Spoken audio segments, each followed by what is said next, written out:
இந்த நாளிலும் நம்ம தொடர்ந்து விசுவாசம் என்ற இந்த பாடத்தை நம்ம படிக்கிறோம். இந்த விசுவாசங்கிற இந்த வார்த்தை தான் நம்முடைய வாழ்க்கையை ஜெயிக்க வைக்கும். ரட்சிப்பு இலவசம், விசுவாசம் பொறுப்புள்ள ஒரு காரியம். நம்முடைய வாழ்நாளில் மிக பொறுப்பாக இதை நம்ம செய்யும்போது இந்த பூமியிலும் இந்த மறுமையிலும் சகல விதமான ஆசீர்வாதத்தையும் நாம் பெற்றுக்கொள்ளலாம். அதாவது கிறிஸ்து இயேசுவுக்குள்ள நமக்கு வைத்திருக்கிற அந்த மகத்துவமான அந்த ஸ்லாக்கியம்னு சொன்னால் அது ஒரு களஞ்சியம் போன்றது, அது ஒரு பொக்கிஷ சாலை போன்றது. அந்த பொக்கிஷ சாலையில் இருக்கிறத எல்லாத்தையும் நம்ம முழுவதுமாக என்ன செய்ய முடியும்? அனுபவிக்க முடியும். அல்லேலூயா. கிறிஸ்து நமக்கு சிலுவையில் ரட்சிப்பை சம்பாதிச்சிட்டார். ரட்சிப்புனா அதனுடைய மொத்த பொருள் என்னன்னா, நான் பிதாவுக்கு பிள்ளையா மாறிடுறேன். கிறிஸ்து பிள்ளை. இப்போ நான் யாருன்னா பிதாவுக்கு பிள்ளை. அப்போ தேவதூதர்களுக்கும் மேலாக நம்மை உயர்த்தி இருக்கிறார். தேவதூதர்கள் நமக்கு பணிவிட செய்வாங்க. எப்போ தெரியுமா? நம்ம தேவனுடைய சித்தத்தின் மையத்தில் வாழும்போது. அதுதான் ரொம்ப முக்கியம். நீங்க தேவனுடைய சித்தம் செய்கிறவன் தான் பிள்ளை. ஊரெல்லாம் சுற்றிட்டு தேவ சித்தம் செய்யாமல் வாழுகிறவர்கள் தேவனுடைய பிள்ளைகள் இல்லை. ஸோ அப்போ அந்த விசுவாசம் என்ற வார்த்தையில் மிகப்பெரிய பொறுப்பு இருக்கு. ரட்சிப்பு நமக்கு ஒரு பெரிய அதிகாரத்தை கொடுத்துருக்கு. அந்த அதிகாரம் தான் நான் அவருடைய சொந்த பிள்ளை. 3:16 யோவான் 3:16 யோவான் 1:12 இந்த 2 வசனங்களும் நமக்கான வாக்குத்தத்தம். அந்த வாக்குத்தத்தம் நிறைவேற நீங்களும் நானும் வேதத்தினுடைய தேவனுடைய சித்தத்தை கண்டுபிடிச்சி தேவனுடைய வார்த்தையை நிறைவேற்றி முடிக்கணும். இப்போ பாருங்க, நம்ம நேற்றைக்கு பார்த்தோம் அந்த விசுவாச வீரர் பட்டியல். நீங்கள் ஸ்ட்ரிக்டாக கரெக்டாக இன்றைக்கி எத்தனை பேருக்கு இந்த விசுவாச வீரர் பட்டியலில் விசுவாச வீரருடைய பெயர்கள் பொறிக்கப்பட்டு இருக்கிறது? உங்களுக்கு நீங்கள் திரும்பவும் படிச்சிருப்பீங்க. நேற்று ஆர்வத்தை தூண்டி விட்டாச்சு. நீங்கள் திரும்பவும் இந்த 11ஆம் அதிகாரம் முழுசையும் படிச்சிருப்பீங்க.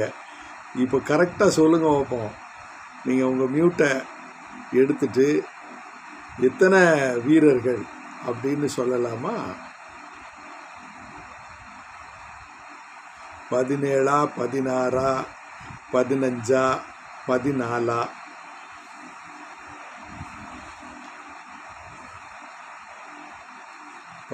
சந்தேகமாகவே சொல்லக்கூடாது, கரெக்டாக சொல்லணும். Deborah 17, Martin brother 16, Mabel 17. சரி, தெபோரா சிஸ்டர் ஏற்கனவே போட்டாங்க. ஜெயந்தி சிஸ்டர், ஜெஸ்லின் படிச்சிங்களா? ஓகே. வேற யாராவது படிச்சிங்களா? படித்து கரெக்டாக அந்த லிஸ்ட் எடுத்தீங்களா? ஓகே. இப்போ நீங்கள் ஒரு நோட்டு பக்கத்தில் வச்சுருந்தீங்கன்னா நான் சொல்கிறத குறிப்பாக எழுதிக்கோங்க, சரியா? அதில் இந்த 11ஆம் அதிகாரத்தில் வருகிற அந்த விசுவாச பட்டியலில் நான் வசனத்தோட அந்த பெயர்களை சொல்கிறேன், நல்லா கவனிங்க. ஆபேல் 11:4, ஏனோக்கு 11:5, நோவா 11:7, ஆபிரகாம் 11:8, ஈசாக்கு 11:20, யாக்கோபு 11:21, யோசேப்பு 11:22, மோசே 11:23. இந்த பேரில் ஒரு பேர் மறைந்து இருக்குது, சல்மோன். அவர் ராகாப்புனுடைய புருஷன் சல்மோன். அந்த சல்மோனுடைய பேர் மத்தேயு 1:5 இருக்குது. ராகாப் என்கிற அந்த ஸ்திரீ, அவளுடைய கணவர் சல்மோன். அப்புறம் கிதியோன் 11:32, அப்புறம் பாராக் 11:32, சிம்சோன் 11:32, எப்தா 11:32, தாவீது 11:32, சாமுவேல் 11:32. மொத்தம் எத்தனை வந்திருக்கு?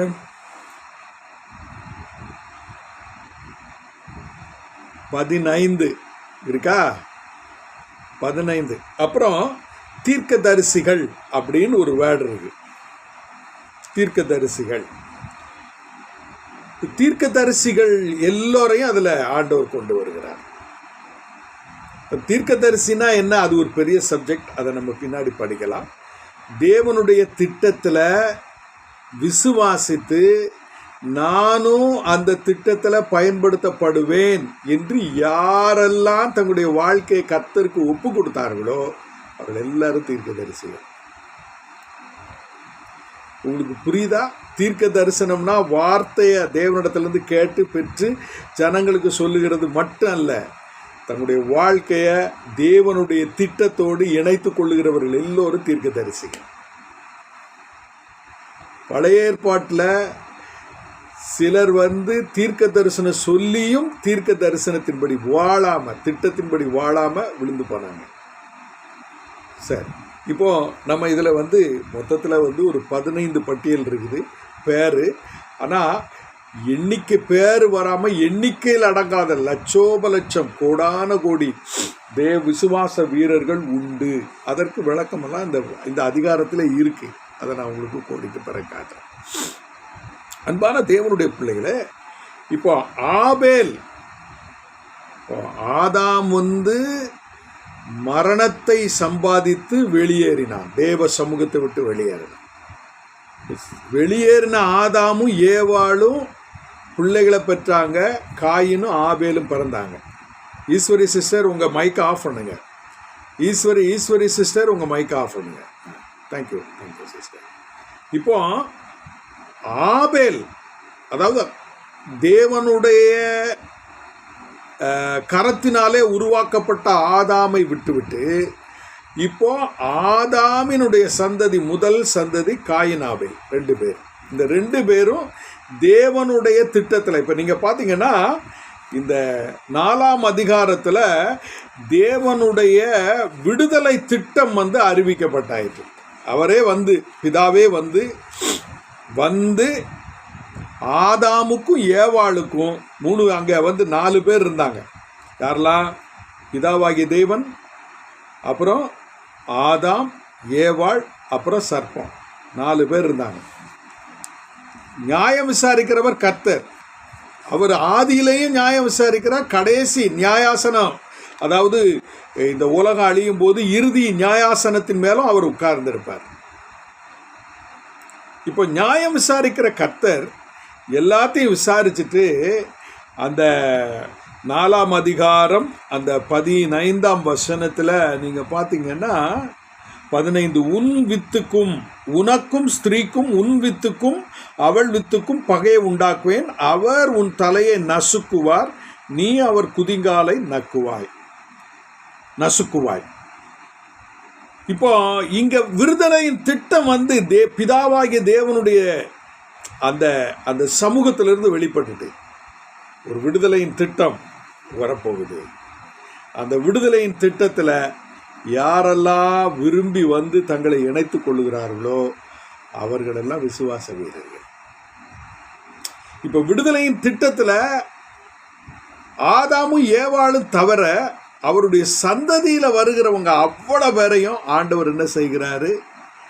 அந்த திட்டத்திற்கு தெரிந்தெடுக்கிறார். அந்த திட்டத்திற்கு தெரிந்தெடுக்கிறார்.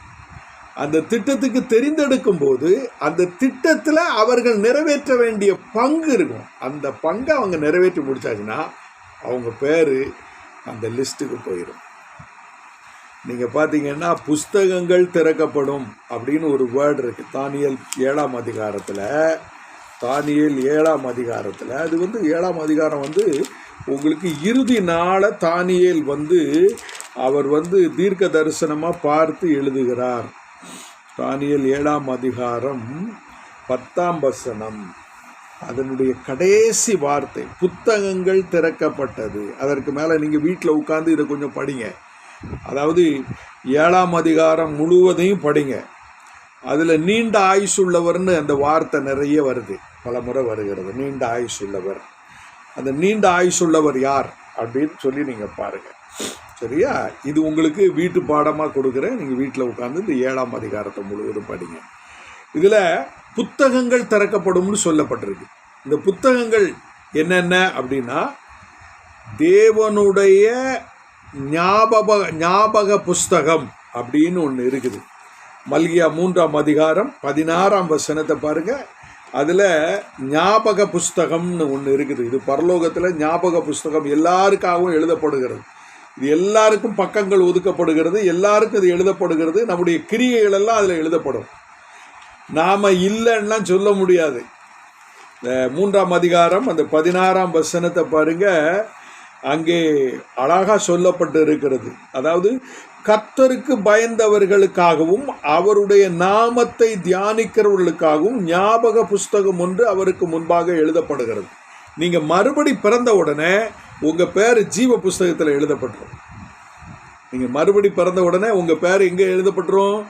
ஜீவ புஸ்தகத்தில் எழுதப்பட்டுரும். அந்த நிமிஷமே உங்களுக்காக ஞாபக புஸ்தகம் ஆண்டவர் உண்டாக்கிடுவார். நீங்கள் ஜீவ புஸ்தகம் எங்கே இருக்குது? ஆட்டுக்குட்டியானவருடைய ஜீவ புஸ்தகம்னு அதுக்கு பேர். அது வெளிப்படுத்தின விசேஷம் 20ஆம் அதிகாரத்தில். அந்த 20ஆம் அதிகாரத்துக்கு வாங்க. 20ஆம் அதிகாரத்தில் அங்கே 12ஆம் வசனத்தில் அது சொல்லப்பட்டு இருக்கிறது. பாருங்க, மரித்தோராகிய சிறியோரையும் பெரியோரையும் தேவனுக்கு முன்பாக நிற்க கண்டேன். அப்பொழுது புஸ்தகங்கள் திறக்கப்பட்டது. புஸ்தகங்கள் தானியேல் சொன்னோம் இல்லையா? தானியேலில் சொன்ன புஸ்தகங்கள் திறக்கப்படுகிறது. என்ன புஸ்தகம்? முதல்ல ஜீவ புஸ்தகம் திறக்கப்படுது. ஜீவ புஸ்தகம் என்னும் வேறொரு புத்தகமும் திறக்கப்படுகிறது. புத்தகங்கள் திறக்கப்படுகிறது, அதில் வேறொரு புத்தகம் ஜீவ புஸ்தகமும் திறக்கப்படுகிறது. அப்பொழுது அந்த புஸ்தகங்களில் எழுதப்பட்டவைகளின் படியே மரித்தோர் தங்களின் கிரியைகளுக்கு தக்கதாக தீர்ப்படைந்தார்கள். இப்போ எல்லா மனிதருக்கும் இந்த புத்தகம், அதாவது ஜீவ புஸ்தகம் பேர் பிறந்த உடனே எழுதிடுவார் ஆண்டவர். ரட்சிக்கப்பட்ட உடனே, மறுபடி பிறந்த உடனே அது நடந்துடும். இப்போ இந்த மனிதனுடைய பேரு கிறுக்கப்படாம இருக்கணும். பிறந்த உடனே ஆண்டவர் இந்த பேரை எழுதிடுவாரு. சரியா? அதற்கப்புறம் நீங்க மறுபடி பிறந்த உடனே உங்களுக்காக ஒரு ஞாபக புஸ்தகத்தை எழுதிடுவார். ஒரு பக்கத்தை போட்டுருவார். அந்த ஞாபக புஸ்தகத்தில் உங்களுடைய நடவடிக்கைகள் ஃபுல்லாக அங்கே பதிவு செய்யப்படுகிறது. இது எங்கே? பரலோகத்தில் நடந்துகிட்டு இருக்கு. இங்கே நம்ம பூலோகத்தில் இருக்கிறோம். பிறந்த உடனே ஜீவ புஸ்தகத்தில் பேர் வந்துடுது. ரட்சிக்கப்பட்ட உடனே ஞாபக புஸ்தகம் எழுதப்படுது. ஞாபக புஸ்தகம் ஏன் எழுதப்படுது? நீங்கள் உங்கள் விசுவாச ஓட்டத்தை அங்கே நம்ம பார்க்கலாம். நீங்கள் எப்படி விசுவாசத்தை ஓடுறீங்க? ஒவ்வொரு நாளும் ஒவ்வொரு நிமிஷமும் அது எழுதப்படுகிறது. இப்போ பாருங்கள், உங்கள் ஓட்டம் முடிஞ்ச பிறகு உங்கள் பேர் ஜீவ புஸ்தகத்தில் கிறுக்கப்படாமல் இருக்கணும். அது பிறந்த உடனே எழுதப்படுது. ரட்சிக்கப்பட்ட உடனே ஞாபக புஸ்தகம் ஓப்பன் ஆகிடுது. இப்போ மரித்த உடனே இந்த ஜீவ புஸ்தகத்தில் பேர் கிறுக்கப்படாமல் இருந்தால் நீங்கள் விசுவாச பட்டியலில் முதல்ல போயிடுவீங்க. நீங்கள் எங்கே போயிடுவீங்க அப்படின்னா, ஜீவ புத்தகம் 15ஆம் அதிகாரம், அதாவது 20:15ஆம் வசனம். வெளிப்படுத்தல் 20:15. ஜீவ புஸ்தகத்தில் எழுதப்பட்டவனாக காணப்படாதவனவனோ அவன் அக்கினி கடல்லே தள்ளப்படுவான். எப்படி இருக்கு பாருங்க. புஸ்தகத்தில் பேர் எழுதி கிறுக்கிட்டார்னா அவங்க எல்லாம் நரகத்துக்கு போகணும். புஸ்தகத்தில் பேர் எழுதப்பட்டதாக காணப்படுகிறவர்கள் எல்லாரும் விசுவாச வீரராக போகிறாங்க. எதை வச்சு? அவர்களுக்கான ஞாபக புஸ்தகத்தை வச்சு அது நிர்ணயிக்கப்படுகிறது. இப்போ உங்களுக்கு புரியுதா? இங்கே 12 பேர், இந்த 14 பேர் பேரையும் விசுவாச பட்டியலில் இந்த நிருபத்தை எழுதுகிற ஆக்கியோன் பரிசுத்த ஆவியினால் நிரப்பப்பட்டு அவர் எழுதுகிறார். என்ன எழுதுகிறார்? ஆபேலு, ஏனோக்கு, நோவா, ஆபிரகாம், ஈசாக்கு, யாக்கோபு, யோசேப்பு, மோசே, ராகாப்பு, கிதியோன், பாராக், சிம்சோன், எப்தா, தாவீது, சாமுவேல் மற்றும் தீர்க்கதரிசிகள். இன்னும் பார்த்தீங்கன்னா விசுவாசத்தில் தங்களுடைய பங்கை நிறைவேற்றினவர்கள். இப்போ பார்த்தீங்கன்னா ஆபேலும் காயினும் முதல்ல அந்த அட்டவணைக்கு வராங்க. தேவனுடைய சித்தத்தின் மையத்தில் அதாவது திட்டத்தை நிறைவேற்ற, அதாவது விடுதலை திட்டத்தில் அவருடைய பங்கை நிறைவேற்றும்படி ஆண்டவர் எதிர்பார்க்கிறார். எல்லா வாய்ப்பு வசதிகளையும் கொடுத்து, பலனையும் கொடுத்து, ஆரோக்கியத்தையும் கொடுத்து, நல்ல வாய்ப்புகள் எல்லாம் கொடுத்து ஆண்டவர் காத்திருக்க, என் சித்தத்தின்படி என்னுடைய சித்தத்திற்கு இணங்குகிறானா, இணங்குவாளா என்று ஆண்டவருடைய கண்கள் பார்க்கிறது. இப்போ ஆபேல் அவனுக்காக கர்த்தர் வைத்திருந்த சித்தத்தை நிறைவேற்றினார். எப்படி? அவர் இந்த விடுதலை திட்டத்தில் பிரதானமானது என்னன்னா பலி.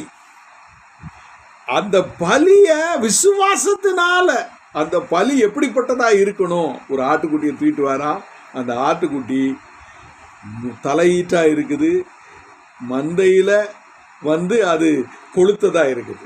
அதாவது அவன் எடுக்கும் போதே அதை கிறிஸ்துவின் அடையாளமாக அந்த பலியை கொண்டு தேவ சமூகத்தில் பலியிட்ட உடனே கர்த்தர் அந்த பலியை அங்கீகரிக்கிறார். அப்போ ஆபேல் தேவனுடைய திட்டத்தின்படி அவருக்கு பலியிட்டான்னா தன்னுடைய வாழ்க்கையை அர்ப்பணித்தான்னு பொருள். தன்னுடைய வாழ்க்கையை எத்தனை வருடம் வாழ்ந்தோம், எப்படி வாழ்ந்தோம் அப்படிங்கிறது முக்கியம் இல்லை, தேவ சித்தத்தின் மையத்தில் வாழ்ந்தோமாங்கிறது தான் முக்கியம். கர்த்தருக்காக பெரிய காரியங்களை செய்தோமா என்று ஆண்டவர் கேட்க மாட்டாரு. ஆண்டவர் கேட்கும்போது எப்படி கேட்பாருன்னா, என் சித்தத்திற்காக நீ வாழ்ந்தையான்னு கேட்பாரு. இங்க இப்போ தேவனுடைய சித்தத்தை செய்கிறது தான் பெரிய காரியம். நீங்க பெரிய காரியத்தை செய்ய உங்களை அர்ப்பணிக்க வேண்டாம், தேவனுடைய சித்தம் செய்ய நீங்க உங்களை அர்ப்பணிக்கணும். அதான் எனக்கும் உங்களுக்கும் ஆண்டவர் வைத்திருக்கிற அந்த இலக்கு. இது உங்களுக்கு புரியுதா? ஆபேல் தேவன் எதிர்பார்த்த அல்லது அவனுக்காக கர்த்தர் வைத்திருந்த சித்தத்தை நிறைவேற்றின உடனே எடுத்துக்கிட்டார். மேற்கொண்டவன் உலகத்துல இல்லை. இப்போ ஆபேல் வெற்றி பெற்றவனா? எபிரேய நிருபத்தில் அந்த அட்டவணையில முதல் பேரா அவர் பேர் எழுதியாச்சு. அதுக்கு அடுத்து யார் வாரா? அதுக்கு அடுத்து வாரது ஏனோக்கு. நீங்க இந்த தானியேல் 7ஆம் அதிகாரத்தை முழுதும் படிச்சுட்டு அதுல கேள்வினா இந்த தியானத்தின் போது கேட்கக்கூடாது, வேற நேரத்தில் நீங்க ஃபோன் பண்ணி கேட்கலாம், மற்ற நேரத்தில் பேசலாம், நம்ம பேசுவோம். சரியா? இப்போ ஏனோக்கு என்ற ஒரு மனிதனை பற்றி வேதத்தில் நம்ம பார்க்கிறோம். அது எங்கே இருக்குது? ஏனோக்கு ஆதியாகமம் 5ஆம் அதிகாரம் 18 to 26 வசனங்களில் அவருடைய வாழ்க்கை, அவர் வாழ்ந்த வாழ்க்கை பதிவு செய்யப்பட்டிருக்கிறது. இதெல்லாம் திருஷ்டாந்தங்கள், நமக்கு எச்சரிப்புக்காக எழுதப்பட்டிருக்கிற மனிதர்கள், தேவ மனிதர்கள். இவங்கெல்லாம் தேவனுடைய சித்தத்தை விசுவாசித்து நிறைவேற்றினாங்க. இவங்க நியாயப்பிரமாணம் இல்லாத காலங்களிலேயே தேவனுடைய திட்டத்தை விசுவாசித்து, தேவனுடைய திட்டம் என்ன தெரியுமா? பாவத்திலிருந்து மனுக்குலத்தை மீட்பது. அந்த திட்டத்தில் அந்த வரிசையில் கிறிஸ்துவுக்கு முன்னால இவர்கள் விசுவாசித்து தேவனுடைய சித்தத்தில் அவருடைய திட்டத்தின்படி அவர்கள் அந்த காரியங்களை நிறைவேற்றி முடித்தார். இப்போ ஏனோக்கை பற்றி நம்ம எல்லாரும் எடுத்து வைத்துக் கொள்வோம். நம்ம அந்த 5ஆம் அதிகாரம் 18 to 26 வசனங்களை நம்ம இப்போ கொஞ்ச நேரம் நம்ம ஒரு 2 நிமிஷம் உங்களுக்கு டைம் தரேன், நீங்கள் வாசித்து முடிச்சிருங்க. ஒரு 2 நிமிஷம் நான் மௌனமாக இருப்பேன், நீங்கள் கொஞ்சம் நேரத்தில் அதை வாசித்து முடிச்சிருங்க. அதில் அல்லது யாராவது ஒருத்தர் இதை வாசிக்கலாமா, இல்லாட்ட நான் வாசிக்கிறேன். 5:18 முதல் நான் வாசிக்கிறேன். யாரே 162 வயதான போது ஏனோக்கை பெற்றான். யாரேத் ஏனோக்கை பெற்றபின் 800 வருஷம் உயிரோடு இருந்து குமாரையும் குமாரத்திகளையும் பெற்றான். யாரேத்தினுடைய நாட்கள் எல்லாம் 962 வருஷம் அவன் மரித்தான். ஏனோக்கு 65 வயதான போது மெத்துசுலாவை பெற்றான். ஏனோக்கு மெத்துசுலாவை பெற்ற பின் 300 வருஷம் தேவனோடு சஞ்சரித்து கொண்டிருந்து குமாரரையும் குமாரத்திகளையும் பெற்றான். ஏனோக்குடைய நாட்கள் எல்லாம் 365 வருஷம். ஏனோக்கு தேவனோடு சஞ்சரித்து கொண்டிருக்கையில் காணப்படாமற் போனான். தேவன் அவனை எடுத்து கொண்டார். மெத்துசுலா 187 வயதான போது லாமோக்கை பெற்றான். இப்போ பாருங்க, இந்த மெத்துசுலா லாமோக்கை பெற்ற பின் 775 வருடம் உயிரோடு இருந்து குமாரன் குமாரத்திகளையும் பெற்றான். இப்போ இந்த ஏனோக்கு என்ற ஒரு மனிதனுடைய வாழ்க்கை அழகாக பதிவு செய்யப்பட்டிருக்கிறது. இங்கே எபிரேயர் 11ஆம் அதிகாரத்திலையும் ஏனோக்கை பற்றி இந்த எபிரேய ஆக்கியோன் தீர்க்க தரிசனமாக சில காரியங்களை அவர் நமக்கு முன்வைக்கிறத நம்ம இங்கே பார்க்க முடியும். பார்த்தீங்கன்னா 5ஆம் வசனத்தில் இதில் தான் விசுவாசத்தினுடைய அந்த பழைய ஏற்பாட்டில் விசுவாசம் மறைபொருளாக இருந்தது. புதிய ஏற்பாட்டில் விசுவாசம் நமக்கு பிரதானமான ஒன்றாக, விசுவாசத்தினால பிரமாணத்தை நிறைவேற்ற நம்ம முடியும். அங்கே பழைய ஏற்பாட்டில் நியாய பிரமாணத்தை கிரியையினால் நிறைவேற்றணும். புதிய ஏற்பாட்டில் விசுவாசத்தினால நியாய பிரமாணத்தை நிறைவேற்றணும். அப்படி நிறைவேற்றும் போது கிறிஸ்துவ நம்மோட கூட இருந்து பிரமாணத்தை நிறைவேற்ற நமக்கு உதவுகிறார். அதான் முக்கியமான பாடம். அப்போ விசுவாச ஓட்டத்தில் நீங்களும் நானும் தேவனுடைய சித்தத்தின் மையத்தில் வாழும்போது நமக்கு இம்மைக்குரியதும் மறுமைக்குரியதும் தானாக நடக்கும். நம்முடைய பொறுப்பு என்ன? தேவ திட்டத்தின் மையத்தில் நம்ம வாழணும். இந்த காலத்தில் தேவன் எனக்கு என்ன சித்தம் வச்சிருக்கிறாரோ அதை நான் கரெக்டாக பிடிச்சி அதில் நான் உண்மையாக கரெக்டாக அதை நிறைவேற்றி முடிக்கணும். அதில் நான் அதை சரியாக நான் செய்யலைன்னா நான் விசுவாச பட்டியலில் இருக்க மாட்டேன். அதாவது அவருடைய ஆட்டுக்குட்டியானவருடைய புஸ்தகத்தில் பேர் எழுதப்பட்டதாக காணப்படாது, கிறுக்கப்பட்டு போயிடும். இதை தான் நம்ம மனதில் வச்சு செயல்படும். இப்போ பாருங்க, விசுவாசத்தினாலே ஏனோக்கு, எபிரேயர் 11:5, ஏனோக்கு மரணத்தை காணாதபடி எடுத்துக்கொள்ளப்பட்டான். தேவன் அவனை எடுத்துக்கொண்டபடியினாலே அவன் காணப்படாமற் போனான். அவன் தேவனுக்கு பிரியமானவன் என்று அவன் எடுத்துக்கொள்ளப்பட்டதற்கு முன்னமே சாட்சி பெற்றான். இப்போ பாருங்களேன், விசுவாச வாழ்க்கையில் மரணத்தை ஜெயிப்பது தான் நமக்கு இலக்கு. மரணம்னா 2ஆம் மரணத்தை ஜெயிப்பது. முதல் மரணம் சரீர மரணம். 3 மரணம் இருக்கு. நான் உங்களை ஆச்சரியப்படுத்தல, 3 மரணம் இருக்கு. ஒரு மரணம் ஏதேன்லே நடந்துட்டு, ஏதேன்ல ஆதாம் ஏவாளுக்கு நடந்துட்டு. அந்த மரணம் என்ன தெரியுமா? தேவனுடைய பிரசன்னத்திலிருந்து வெளியேற்றப்பட்டார்கள். அது மரணம். அதுதான் முதல் மரணம். 2வது மரணம் நமக்கெல்லாம் நிகழ்கிறது சரீர மரணம் தான், ஆத்தும மரணம் கிடையாது. அப்போ முதல் மரணம் ஆத்தும மரணம். அந்த மரணத்தில் அது ஆதாமுக்கு ஏவாளுக்கு நடந்துச்சு. அதை தொடர்ந்து உலகம் முழுவதும் எல்லாருக்கும் மரணம் வந்துச்சு, ஆத்தும மரணம். அப்போ 2வது மரணம் என்னது? நம்முடைய சரீர மரணம். அது இந்த பூமியில் நம்ம காணப்படாமல் போயிடுவோம், ஆனால் நித்தியத்தில் நம்ம இருப்போம். எல்லாரும் இருப்பாங்க, பாவிகளும் ஆண்டவரை ஏற்றுக்கொண்டவங்களும் ஏற்றுக்கொள்ளாதவங்க எல்லாருமே நித்தியத்தில் இருப்போம். அதில் மாற்றுக்கிறது கிடையாது. அவங்களுக்கு நித்தியம் கிடையாது, நமக்கு தான் நித்தியம் இல்லை. எல்லாருக்கும் நித்தியம் உண்டு. ஆனால் நித்தியத்தில் 2 நித்தியம் இருக்குது. ஒன்று நித்திய சந்தோஷம், இன்னொன்று நித்திய துக்கம், வேதனை. நம்ம எங்கே போகிறோங்கிறத நிர்ணயிக்கிறதா 2ஆம் மரணம். அதை தான் நம்ம 3வது மரணம், அது இனி நமக்கு வருகிறதா இருக்கிறது. அது நியாயத்திற்கு பிறகு அது நடக்க போகிறது.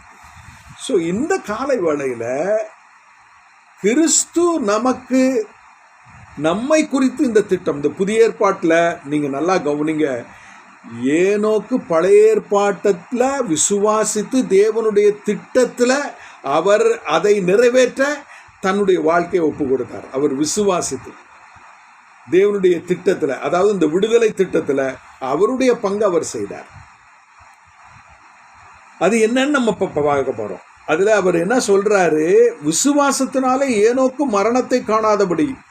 அப்போ 2ஆம் மரணமே, அதாவது முதல் மரணம் ஏதேனில் நிகழ்ந்தது.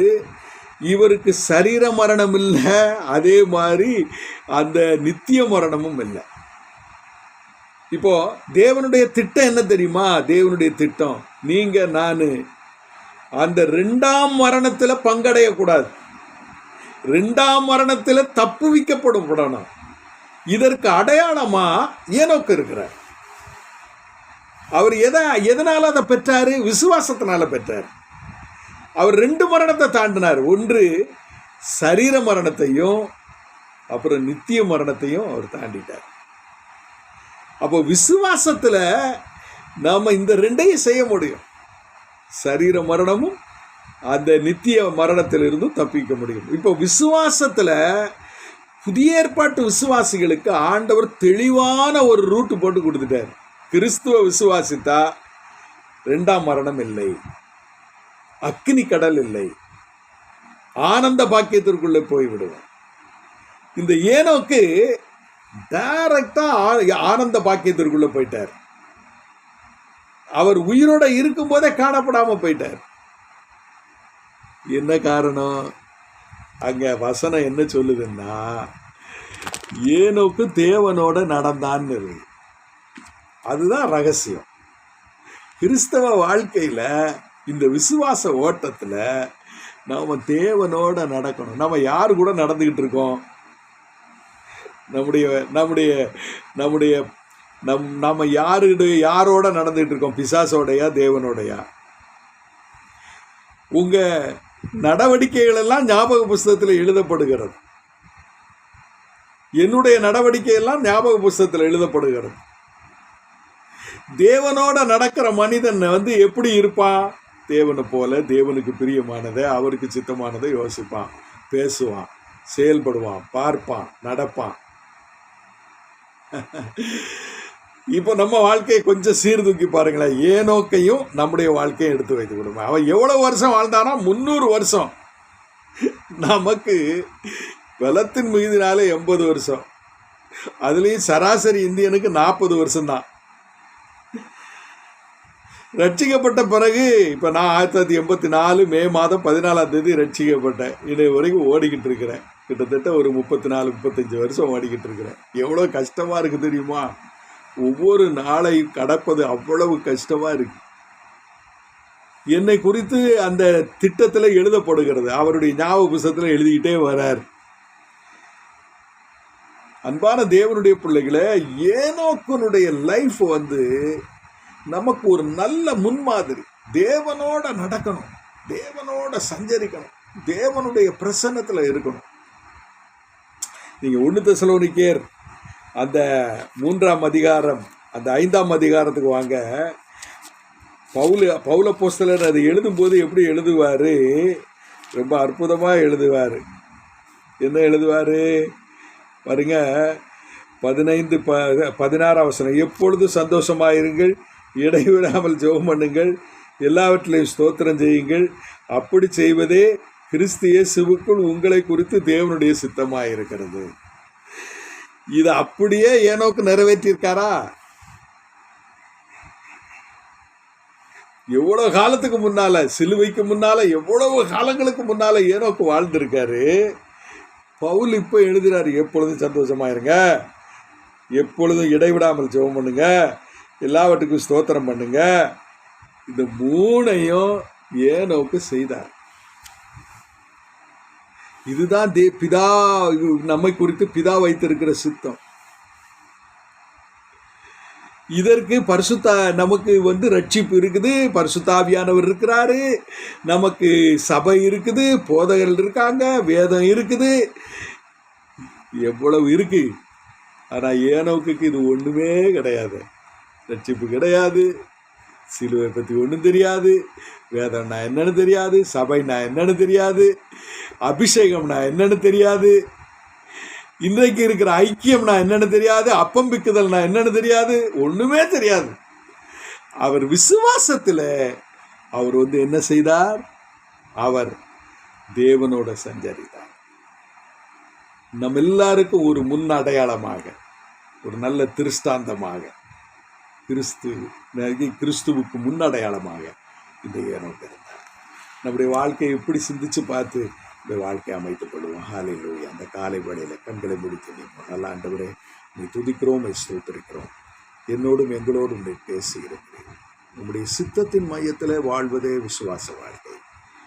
நீர் கொண்ட சித்தத்தை, எனக்காக வைத்திருக்கிற சித்தத்தை என் வாழ்விலே பரிசுத்த ஆவியானவரோடு கூட பரிசுத்தமாக நிறைவேற்றி முடிக்க ஆண்டவரே எங்கள் அனைவருக்கும் உதவி செய்யும்.